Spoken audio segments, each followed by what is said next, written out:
നമസ്കാരം.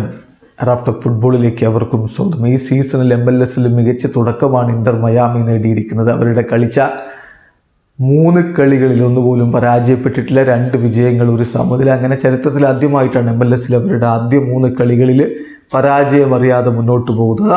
അതിനിടക്ക് ഇപ്പോൾ അവരുടെ പ്രധാന താരങ്ങളിൽ ഒരാൾ ക്ലബിൽ നിന്ന് പുറത്തേക്ക് പോയിരിക്കുന്നു. അത് പക്ഷേ താരം പടിയിറങ്ങിയത് ക്ലബ്ബ് അദ്ദേഹത്തെ ട്രേഡ് ചെയ്തതുകൊണ്ടാണ്.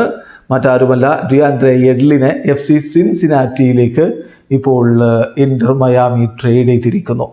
അത് ഒഫീഷ്യലായിട്ട് മയാമി അനൗൺസ് ചെയ്ത് കഴിഞ്ഞു. അവരുടെ സ്റ്റേറ്റ്മെൻറ്റിൽ പറഞ്ഞു, Inter Miami CF announced today that it has traded defender DeAndre Yedlin to FC Cincinnati, gaining important roster flexibility in addition to acquiring $1,72,799 in 2024 general allocation money GAM.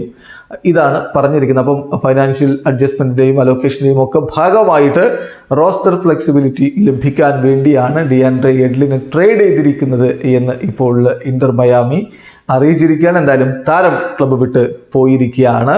30-കാരനായിട്ടുള്ള എഡ്ലിൻ Inter മയാമിയിലേക്ക് 2022 സീസണിലാണ് എത്തിയത്. 82 മത്സരങ്ങളാണ് across all competition അദ്ദേഹം ടീമിന് വേണ്ടി കളിച്ചത്. അത് ക്ലബിന് വേണ്ടി കളിച്ചിട്ടുള്ള most ആണ് എന്നുള്ള കാര്യം കൂടി ശ്രദ്ധിക്കുക. ഒരു താരം ഏറ്റവും അധികം അവർക്ക് വേണ്ടി കളിച്ചതിൻ്റെ കണക്കാണത്.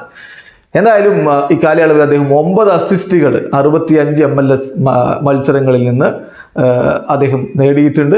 മാത്രമല്ല, അദ്ദേഹം ടീമിൻ്റെ ക്യാപ്റ്റൻ്റെ ആംബാൻഡും അണിഞ്ഞിരുന്നു എന്ന കാര്യം കൂടി ശ്രദ്ധിക്കുക.